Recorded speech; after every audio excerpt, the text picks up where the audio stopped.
Australia's Labour Prime Minister, John Curtin. I'm happy to be back in Australia. I've seen many things and many places. And although every man can be forgiven for loving his own country best, I believe it is an impartial assessment of the facts to say that I have not seen any country or any people better than my own. Welcome to Curtin's Cast, the John Curtin Research Centre's podcast, brought to you by myself, Nick Dyrenforth, and Redbridge's Cos Samaras. Each week, we bring you the freshest and most challenging conversations from the world of Australian and global politics, culture and ideas. G'day, Curtinistas. Welcome back to Curtin's Cast, the John Curtin Research Centre's weekly podcast of culture, politics and ideas and people. And Kung Fu Cos is back this week. G'day, Cos. Hey, mate. How are you? You might be up against a martial arts superior today. Yes. We have with us a wonderful guest, friend of the John Curtin Research Centre, Sally McManus, ACTU Secretary. Sally is the 10th Secretary of the ACTU. I thought there'd be more than that, but going back and doing a little bit of research, they hang around for a while back in the day. 10th Secretary of the ACTU. I should say there were the two female presidents prior to Sally's tenure. And I know one of them because Sharon, coerced me, signed me up to the ALP back in the day.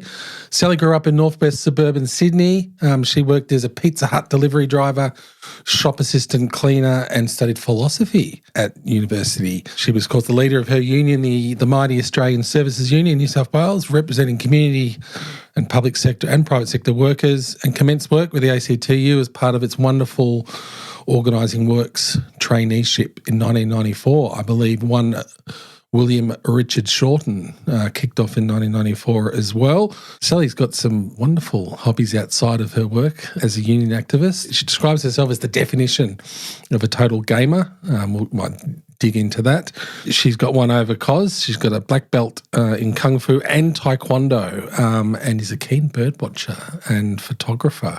And her portrait, I didn't know this, her portrait, McManus by Joanna Braithwaite, was a finalist in the 2022 Archibald Prize. There you go. We're going to try and dig some more little snippets out of Sally's life as Curtin Cast exclusives.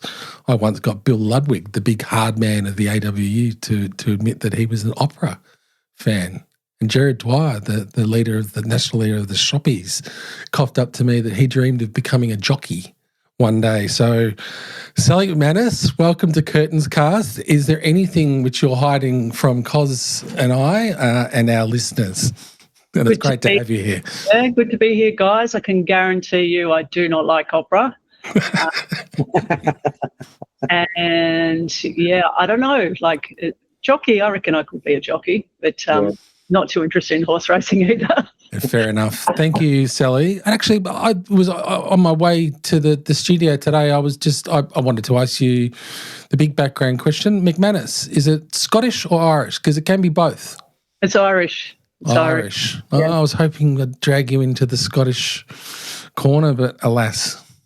It's so long ago now, for a lot of people, it's some sort of distant thing which I don't have any connections at all. A mate of mine, Michael O'Connor, he clings to that ferociously, but he was born overseas. He's an immigrant, and so it's so much closer to your culture, and you would know where and the people and all of that. It's just so many generations ago, and of course you inherit one name and not the others. So in the end, you probably, if I'm ever asked in censuses and elsewhere, it's just Australian. Yeah. Where'd you grow up, Sal? Which part of Sydney? In Carlingford. So when I grew up, they were all sort of new suburbs. So effectively, Dad helped build the house and sort of big suburban areas with really not much infrastructure. No way to get out of the suburb as well for a long time, and even now, sort of the public transport's not great, but it's got better. So I grew up there with my two younger brothers. My Dad was a carriage builder for the railways, but they stopped building carriages. And then so he was a cabinet maker, worked for the railways, my mum worked at a pharmaceutical company like Wyeth Pharmaceuticals in Parramatta, and then sort of did various sort of clerical jobs. My two brothers are both landscapers these days. So one was a refrigeration mechanic, and now he's sort of mainly doing sort of concreting and landscaping. And my other brother, that's what he does. Looks like something's going to change today about growing suburbs and not being able to get out of them. No, it's totally right. Like it was consistent theme for all the decades. Your most exciting thing was going to Parramatta Westfield. Yeah, that's right. I mean, it's the thing, isn't it? About, there's this current discussion around at the moment about, new suburbs springing up and population being X, Y, and Z. Those challenges have been around in this country now for decades. There's nothing new going on here. No, that's certainly right. And all the issues to do with just, how much harder it is to access basic services and all those things. And it does take a while. That Carlingford, when I grew up there, was a very white suburb, working class, middle class, mainly working class. And now it's not, and which is great.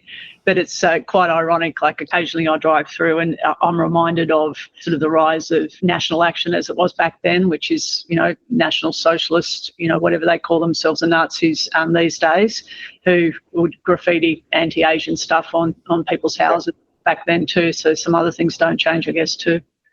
That's right. It's something I think those who are listening, yes, we're seeing neo-Nazis present today, but when we were growing up and forming our political views, the neo-Nazis, skinheads, they were around all the time and quite violent too. They were quite violent. They were more street gang-esque, vigilante type behaviour. To be fair, like they never would have been able to, and I don't think we've ever seen them to sort of front a rally like they did on the weekend here. I mean, their numbers still relatively small, but actually you only need a small number of violent extremists to start things off. And I've watched them for a long time and watched them try and infiltrate parts of the union movement, watched them during COVID, like use people's distrust in government to try and blame people like immigrants, Jews. I've seen all of that, and now that we're in this situation, so I think that we've got to clamp down on them as hard as possible. Yes, sage advice. You talk about growing up, in the 1990s, I remember the movie Romper Stomper came out. Yep. And there was a bit of debate about whether that kind of glamorised them. It did give them, it did put them in the spotlight. And I think one of the problems at the moment is people kind of try to ignore them, and then they've kind of been normalised, and there's a great fear that they're being mainstreamed. And these are not just sort of kooky people, these are dangerous people. And some of the scenes of them attacking the Aboriginal sovereignty camp there in Melbourne, shocking, absolutely shocking. Well, we know, like from history, where this ends.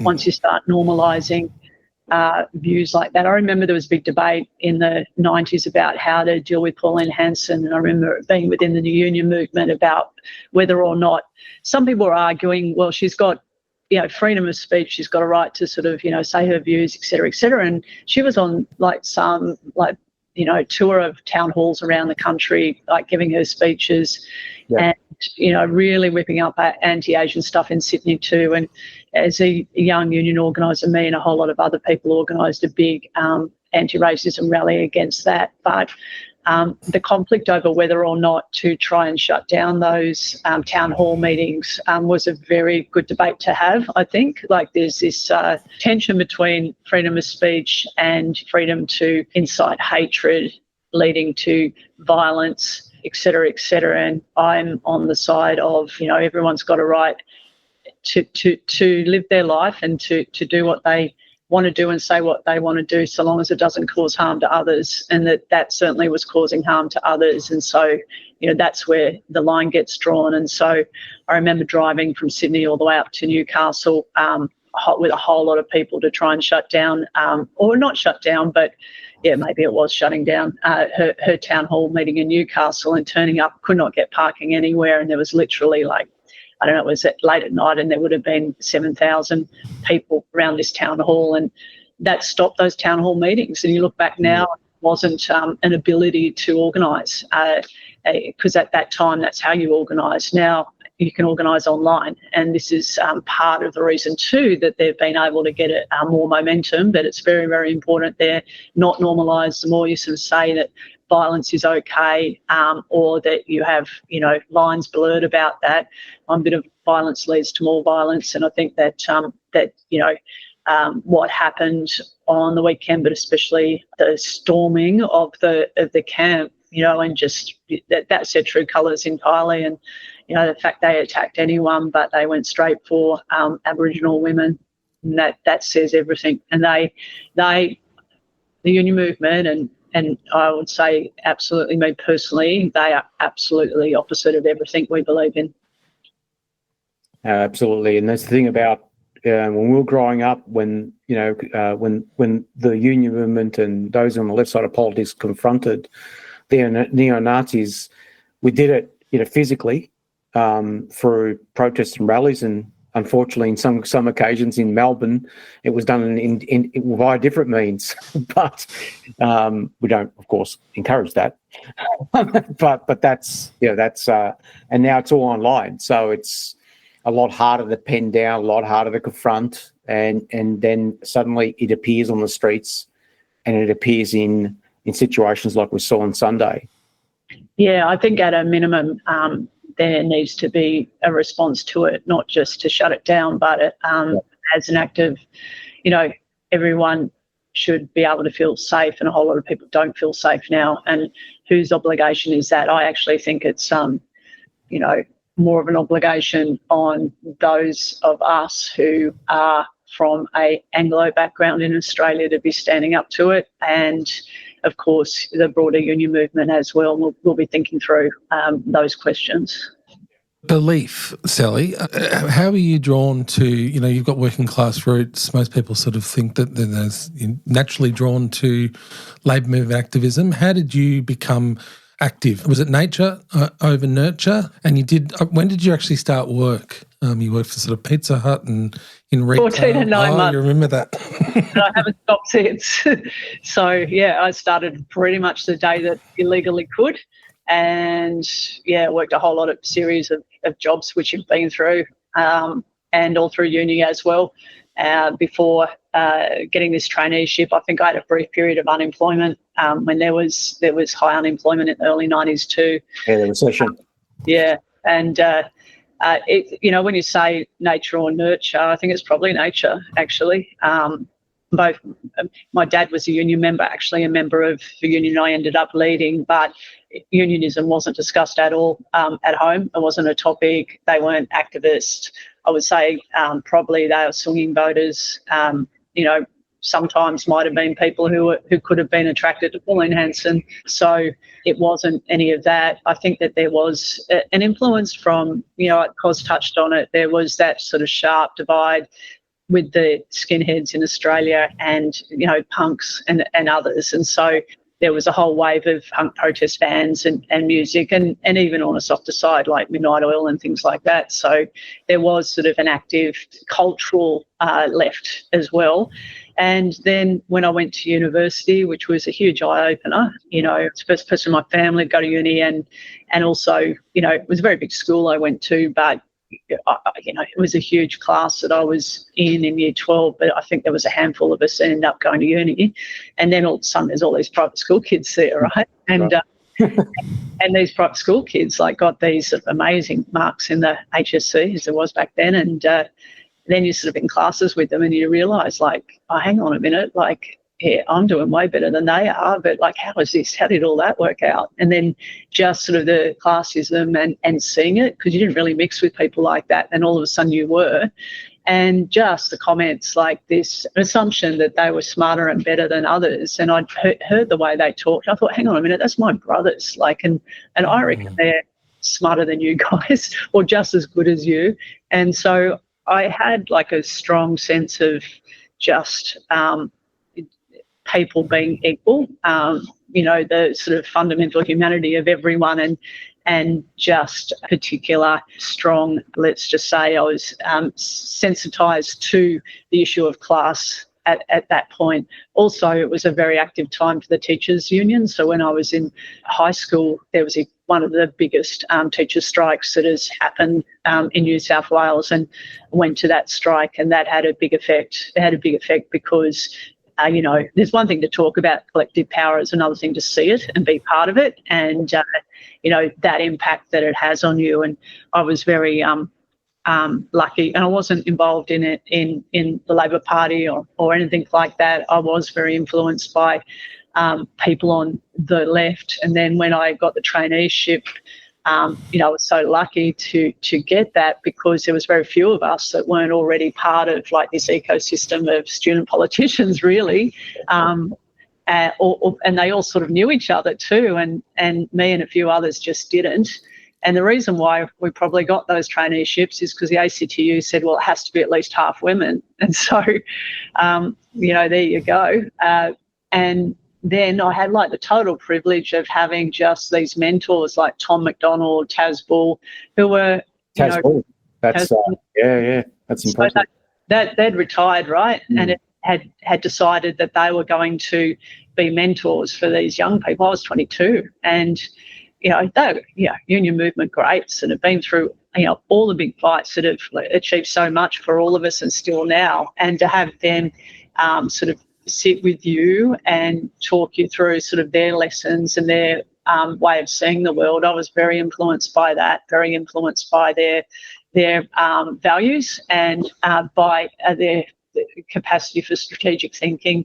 And over the years, like Tom probably died, I don't know, maybe it's 5 years ago now, but over all that time I've stayed in contact with him, and even obviously while I've been ACTU secretary, when there's been particular, challenging times, let's just say like during COVID, for example, I would give Tom a call, and his advice was always, very, very wise. It came from a class perspective, but also a particular framework of thinking that, whilst I don't adopt all of that, I think having a framework of thinking is a real strength in terms of always anchoring your values. When did you start your martial arts journey? I reckon I was probably 21 or maybe so it wasn't as a teenager, it was like early 20s, and it was started Taekwondo, and I think I did that for around 15 years, maybe a bit less, like sort of early mid-30s. So second dan black belt in Taekwondo, and then as things happen, you move, or something like that. You can't train where you were training, and I took a break for a few years and thought, you know what, I'm going to start off from the beginning as a white belt in a different tradition, and just learn it from the beginning, which is always a good exercise in humility. Also, you're learning a new way of thinking and new skills. So I started Kung Fu, and I did that for probably 8 years, maybe a bit less, probably a bit less. I was black sash in that. And then I moved to Melbourne and took up boxing. Yeah. I did this really crazy thing. So here's the big reveal for you guys. Oh, we love the big reveals. I thought, I want to start another one from the beginning. And I've always wanted to do jiu-jitsu. Yeah. So let's enroll in jiu-jitsu, which I did. And this was just before COVID hit, and went along to these classes in central Melbourne. And, at that stage I would have been 49 probably. And the next youngest person in the class was 30. And it was all like young kids. And, it was a mistake. And I hate to admit that, but your brain is telling you you've got to do this, but your body can't quite move at that thing. And the thing is like the kids, they're all learning too. And so it's so easy to break things, so easy, like all of those things. And, I'm not a big person, what do I weigh, like 56 kilograms, and, and I'm 50 and I'm doing this thing. Yeah, anyway, so I couldn't quite explain all the bruises when I came back into the office all the time, and I just thought I'm going to end up just breaking things. So maybe it's not a good idea to take up jiu-jitsu at 49. So went back to doing boxing for a while, and had to give that up, unfortunately. And now I'm doing weightlifting. What attracted you in the first instance to martial arts and boxing, though? Look, I don't know, like why I started in the beginning. Like it wasn't because, people have these stories, I wanted to learn sort of confidence or this or that. I'd always been really good at sport and loved sport. Always played a sport and loved soccer, played soccer for a long time. And the nature part just was good at it and, just picked it up. But after a while, I just loved it. Like I loved the application of it, loved the structure of it. I loved the challenge mainly of it. I loved the fact that you could fight people much, much bigger than you and beat them. I admit that I really liked that. That's right. And so for those who are not aware of the discipline of martial arts, what the secretary of the ACTU just explained in terms of the total years she has spent in the martial arts world in terms of Taekwondo and Kung Fu combined, that will be equivalent to a 6th and 7th den in a single discipline in terms of years committed to the martial art. So that's master level. So those who don't know, in other words, you can say all you want, but if you've done 15 plus years in a particular discipline, then you add more years on top of that. That's extraordinary. That's really impressive. What I liked about it too was that, even though it's very hierarchical in lots of ways, there's also an equalising thing. So you could go to a class and the 12-year-old might be the most senior person in terms of rank, like they might be a black belt. So they're in charge, and everyone pays respect to them, and you're paying respect to their skill and their ability as opposed to their age or their gender or their nationality or anything else. It does strip out all of that and comes back down to that. And I think that's a worthy thing. Also just taught you, basic things about like not using violence other than in self-defense. I would not hesitate at all in defending myself or others. I've never worried about like walking.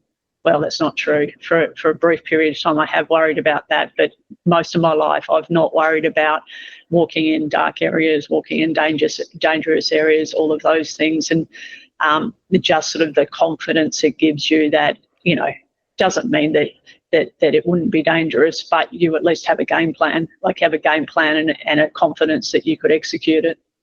And that confidence is all about, that you may not come out on top in some of those exchanges, but whoever's going to tackle it is going to lose something in the process. That's the fundamental. And you've got to remember, martial arts is mainly, not all of it, developed by men, and that they do have like a whole lot of rules that do protect certain parts of the body. Like, because otherwise, if you're training all the time and you didn't do that just won't work out, right? But if you're in a fight, it's a different matter, right? So it's a much quicker equation. There does seem to be quite a bit of overlap with the world of unionism. That's a serious point. I mean, it does, that the structure, the discipline. You talked about how the martial arts world is equalising, but there's also a hierarchy, and that's a mirror image of the world of unionism. There has to be structure, and there has to be, there is leadership, so there is a hierarchy. Do you draw insights from that world in terms of your day-to-day job? I wouldn't say that entirely. Actually, a lot of the day-to-day job can be chaotic, and that as a union organiser or a union activist, you don't know what's coming at you most of the time. It's a bit more like being a goalkeeper, actually, and that it's about responding and adapting, which I suppose you would do in a fight, but it's not like it's a structured discipline, actually. It's more like you've got to deal with things. What I do anyway, my personal way of coping is more informed by, some of those things I learned at martial arts, about I'm very sort of strict about exercising a routine of doing that, habits of doing that, and I just do it no matter what. You do sort of learn sort of grit through martial arts, and that, you can go through something that might be physically painful or a challenge physically in some ways, and you do it once, and then you know that, okay, I survived that, like I could do it again. And it's the same with really like with things like public speaking. So when I first, gave a speech somewhere, it might have been at university, I was terrified, like absolutely terrified. Couldn't pronounce words like, unanimous. And then even though I'm chairing the thing, and like it's anxiety levels 10 out of 10, right? And like now I will have to get up and do that like all the time. And it's really a lesson that you're not born with these things. You learn them, and you learn them by doing it over and over again and exposing yourself to things that are uncomfortable or out of your comfort zone, or things in particular that you're afraid of, like about doing it over and over again, and it goes away, and then you do master it. Not that I don't get, a tiny little bit of anxiety before things, and if you didn't, that wouldn't be a good thing, but I'd say it's like 1 out of 10. There's a very famous quote, everyone has a plan until they get punched in the mouth, and it sounds a bit like the day-to-day job of a unionist. That's a quote attributed to Mike Tyson, but I think it was Joe Lewis who actually coined it. Joe Lewis, yes. So you became, did anyone actually tap you on the shoulder and say, Sal, we want you to take the top job, or was it sort of sliding doors moment? No, I wanted the top job. I gave up my job that I loved and my friends in Sydney, and moved to Melbourne on a risk to support the ACTU, and that to do my best and to work hard and to demonstrate. And that if there was an opportunity, I put my hand up. I didn't go to try and I went to be part of the team, because I'm always a team player. And then it happened to be that the then secretary left, and that was unexpected. And so it wasn't that I was at the right place at the right time. I put myself in the right place at the right time. It's kind of like you've taken on that leadership at a time where we could argue it's probably the most challenging periods in Western society since the Second World War. Really, you've got the pandemic, you've got everything that's washing out afterwards as well. It's quite challenging, is it? And also we've got things like AI looming on the horizon, or actually here. Yes, it's a significant period in our society, that's for sure. Well, mate, I didn't know any of that when I took the job. Yeah, I know, right? I didn't know we'd have a crisis with the CFMEU. Yes. I didn't know that AI was coming. I didn't know that we would have to deal with how long we did with coalition governments and being under attack there. You don't know any of that, right? Yeah. I knew that union membership was declining. I knew that we'd lost our confidence in many ways.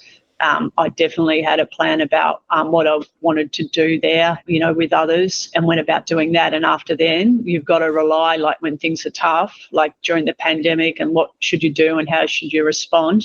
In the end, it's about your values and how deep and strong they are, because you can make decisions under pressure, because you're not having to think about like 1,000 ways you could definitely go, because you've already got a framework based on your values about what should be done. And so quite often you might look at your predecessors and talk to them about, how did you handle X, or how did you handle Y? Like there was no one to call about COVID, or no one to call about several other things. And so, you had to, like, it's always a collective. It's never yourself, but you're having to respond under pressure in a lot of circumstances, and in the end it is about values. Touched on the declining membership. I think we've now got enough evidence to suggest that there is definitely a pickup amongst Generation Z in terms of unionism. Not just enough evidence, like the people at ABS stats in December last year, there's a significant uptick in union membership, and it's been driven by young people. That's right. By people between the ages of 18 and 35. And this is the first time they've been driving it. It's a fantastic thing. Yeah, it's predominantly women? Union movement's been majority women now for, I think, 6 or 7, maybe 8 years. Yep. Now I think it's nearly 54% women. Yeah. What do you reckon's driving that, Sal? Is it push or pull, or a combination of both? I think that material circumstances for young people are worse than they are for everyone else, and I think that they are looking for means to be able to fight back, and that this fact that they're joining the union movement. You think about AI and all the things that AI could replace or do for you. It won't be able to do collective action. Like, it won't be able to build power and strength to change the opinions or the direction of those in power. So I think that's part of it. Yeah, because insecure work, the gigification, what a shocking phrase, the Uberization of work, wage stagnation, which is now being addressed with the Labor government in power federally. You know, they've been around for really a couple of decades now. It seems to me COVID smashed young people in particular, and then the inflationary crisis which happened across the world, the cost of living crisis. And housing affordability. And housing affordability. People's rents like going up, $100 a week, and, real wages have turned around, and this is after, not an easy thing to do, right? Like, this is after 15 years of wage stagnation, really, and to be able to turn that around didn't happen magically. It happened because the federal government passed new laws that gave workers more power to win pay rises, and they are. But even with that, if you're getting good pay rises and you own your own home, or you've got a manageable mortgage, that's one thing.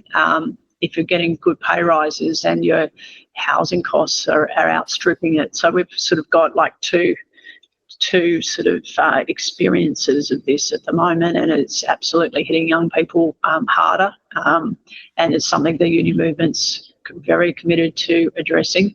That's going to be a focus for us in the coming years.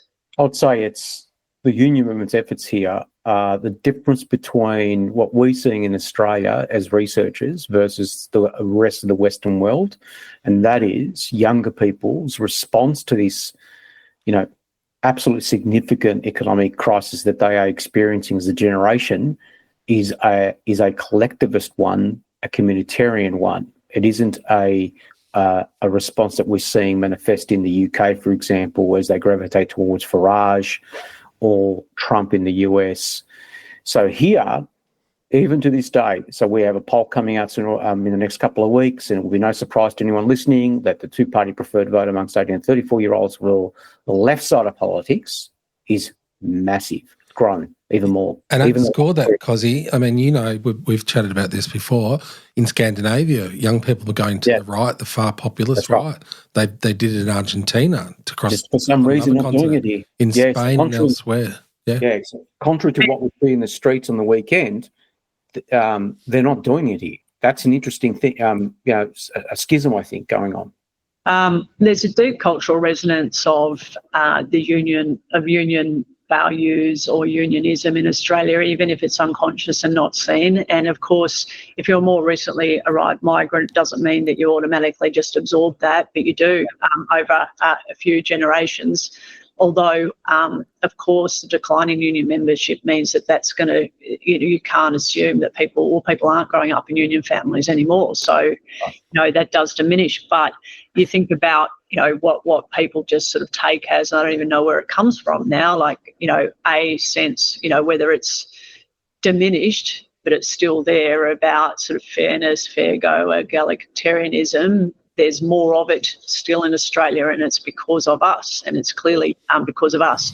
But we can't take any of that for granted because, of course, if you don't grow and nurture that, it will diminish over time. And so, we're completely focused on this matter. I'd say that the union movement is also, for the Labor Party, Labor side of politics in this country, enabled Labor, although with a 35% primary, still has the most diverse electoral coalition in the Western world when it comes to a social democratic movement. So it ranges from absolutely dirt poor to working class, people on the minimum wage, diverse communities, and then very well off professionals with university qualifications.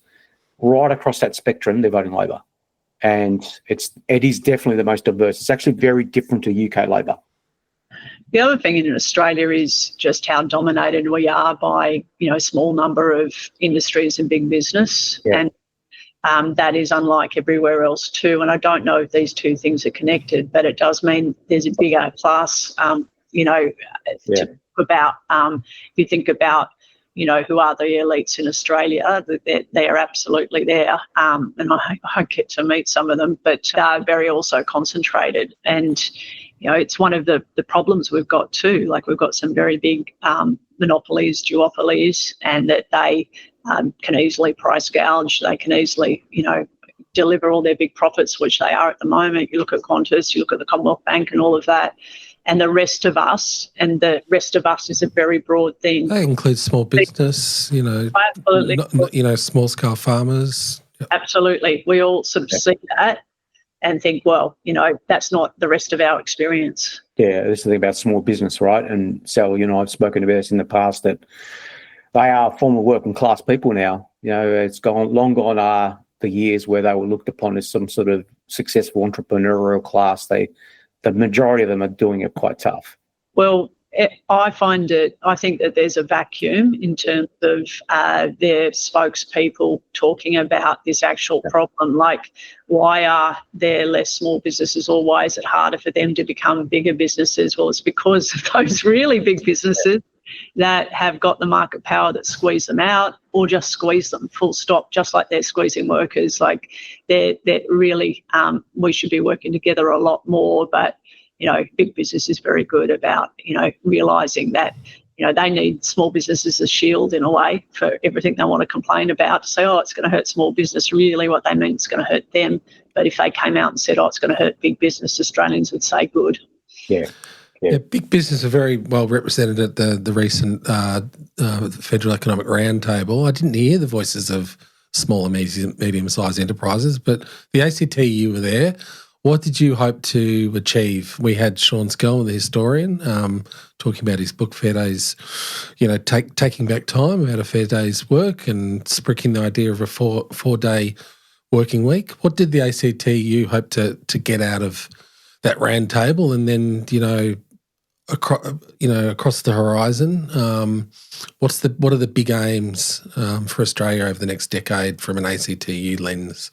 Well, addressing the intergenerational inequality issue is top of the agenda for us, which I've talked about. At the roundtable, we particularly pursued the issue of housing affordability, and in the lead up to it came out with our proposal to limit negative gearing and capital gains tax.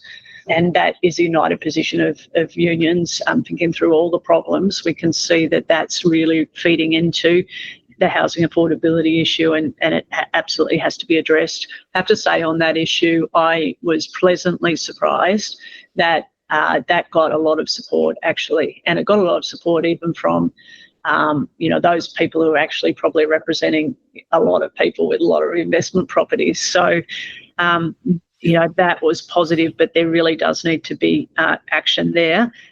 Tax fairness more broadly, this didn't so much get a big endorsement, that's for sure, because there's a lot of vested interest sitting around that room. And so, we want to see, these days, working people are paying, more tax than corporate Australia.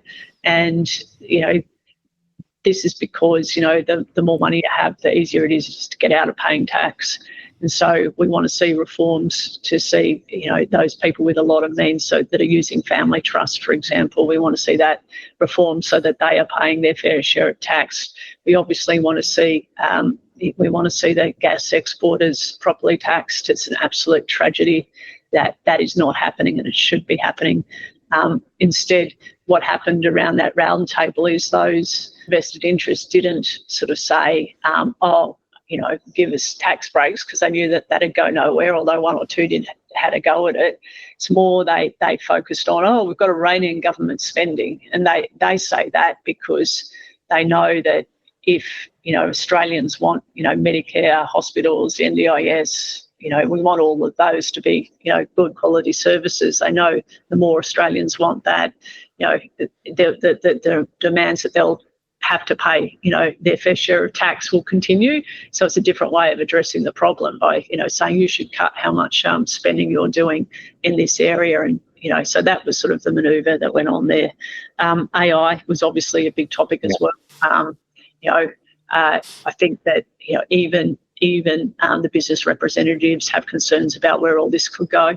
Like, you've got a very dystopic future that, could come about. Like, we are all dependent on a couple of AI big tech companies and China, who developed their large language model. And, you mix that with authoritarian governments and the control of AI, not just in terms of what might happen for businesses and workers and their jobs, but in general to society. It's quite concerning. There's out of Silicon Valley, like there's a lot of doomer talk that effectively AI will be so intelligent and it will, it will be self-directed, effectively become sentient, and that we'll all be slaves to it. Like, I don't know if that's realistic, but I think the first part of what I said actually is realistic, and actually that is where we're going, as opposed to, right, technology is just a tool. If this was used for the good of humanity, that's right.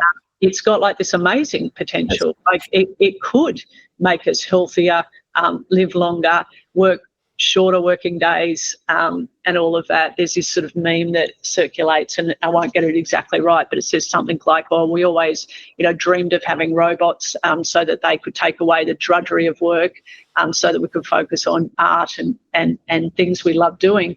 But instead, robots are taking all the good jobs, and we're left cleaning the floors." So, there's two futures that are there. Of course, unions would want the utopian one, like where, we work shorter hours, our jobs are more interesting, the benefits of all of this are fairly shared, and we're all richer and we're all happier, and that would be a possibility, but that would involve needing to extract the benefits out of, those big companies that are developing it, and also make sure they don't use it for evil. In the end, they're going to be driven by profits, and there's nothing going to stop them if they see that there's a benefit for them other than, our government stepping up.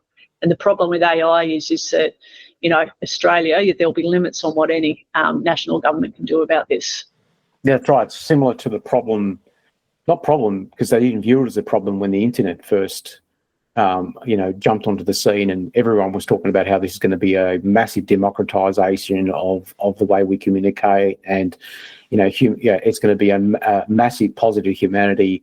Well, we're in 2025, and what we'll say about the internet and social media, folks, there are some very significant benefits to it, but they obviously have some very, very dark places that it's created. And at that time, governments chose not to get involved. I think there's probably a lesson in that yes, you can't stop it, but regulation is probably needed. And we've got some work coming up in terms of insights. We'll probably show the Australian public sentiment is probably leaning towards that. A lot of this has happened not because, just because it's made people with, evil ideas easier to organise that we're talking about beforehand, but also because those companies have wanted to make money. And so they've had an interest in dopamine scrolling, in people addicted to, their platforms. And you look at how YouTube works and how it ends up directing people to content that takes them down rabbit holes, and also TikTok, also the others, and the ability to manipulate humans by people who either want to make profit or people want to control people. It's like a poker machine. It's like they worked out, if you get a big win and it's all celebrated like that people will get addicted to that dopamine rush, and like the same is sort of happening. One of the other things that a lot of people are talking about is that if AI takes away the process of thinking and the process of learning, so thinking through a problem, I've got this problem, what do I do about it? Yes. I could go this way, if I do this happens, and this might take you a day, to think through it. But the process of thinking through it is what makes us intelligent. If you can just ask AI and it tells you in 30 seconds, well, you've got the answer. But over time, your brain it's just like your muscle at the gym. If you don't use it. And there's actually been studies that come out. They've already done studies in that. They've done control groups where they've basically put 100 people in a room and told them to use AI and AI only for writing particular essays or whatever that is. And then another 100 individuals do it natural. And they actually recorded a significant drop in cognitive health amongst the people who were using AI for continuously. Yeah. Yeah, absolutely. Just a few small things to worry about, hey? That's right. A few minor problems. Yes, indeed. These problems, and the problems are piling up: intergenerational inequality, housing crisis, and young people at the vanguard of this, causes all over this. Gen Z, Gen Y, and there's good evidence that they're being attracted back to the organised labour movement. They're voting left. The statistics are quite startling that came out of the 2025 election. What would you say, Sally, to young people who might be sort of wavering about joining a union, joining up with the collective organised labour, who, might still think that it's the old world of, blue collar men, and it's not quite for them? Well, I mean, collective action and unions in Australia have been the only force that have changed things for the good. That's just the truth of things. But we all know that if we try and fight things by ourselves, we will only have the power of one person as opposed to the power of many people getting together. It's the power that's toppled governments, that have delivered better life for people, and that this is going to be more and more necessary as we get more and more concentration of power. The more that happens, the more we're going to need to stick together as working people in order to demand a better world. And there's no other way of doing that other than the task of organising together. And so that's why you should join your union. Sage advice. Final question. Can we possibly organise a special Curtin's Cast podcast edition, full video streaming, get you and Cos in a cage fight? And who'd win? Oh, mate. Weight divisions aren't. That's right. Weight divisions are I don't think it's fair. That's right. We can blindfold Cos and throw him in the cage. I just have used Jedi mind control on him instead or something. That's right. Yeah. No, Sal and I do talk about cage fighting. We have our favourite fighters. And speaking of YouTube algorithms, mine is always constantly skewed to Dutch kickboxing. So there you go. I'll leave you to that. Mine's a lot on bird watching. So I'll leave you to the Dutch kickboxing, Cos.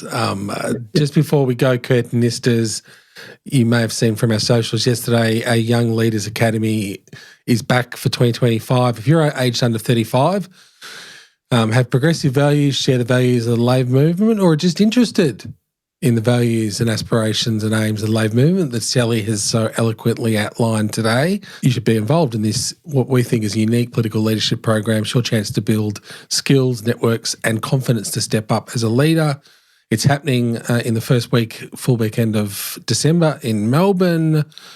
You'll be mentored by the best in the business from the worlds of politics, union and small business, startups. Graduates will become Curtin Scholars, do an internship with the JCRC, and you'll join an influential community of thinkers and activists shaping and doing Australia's future. So head to our webpage, curtinrc.org. We're particularly looking for people who aren't necessarily a member of the Labor Party or a union, but are interested in those two institutions. Next week, I'll have a little bit more to say about our renamed Young Writers' Prize, which is now the Henry Boot, David Cragg Young Activists Prize. So keep your eyes tuned on the John Curtin Research Centre's webpage and socials. It's a bit different this year. We're not just getting you to ask AI-inspired essays. We're going to be asking you to join the world of TikTok and Instagram stories and do a face-to-video activist spiel for the mighty JCRC. But we are out of time. Sally McManus, it has been an absolute pleasure. Thank you so much for joining us on Curtin's Cast. Great to the chat, guys. Thanks. And good luck with everything. Curtinistas, thanks for joining us again. Check us out. Refer it, mate. We're on Apple, Spotify and YouTube. But until next week, it's ciao and arrivederci.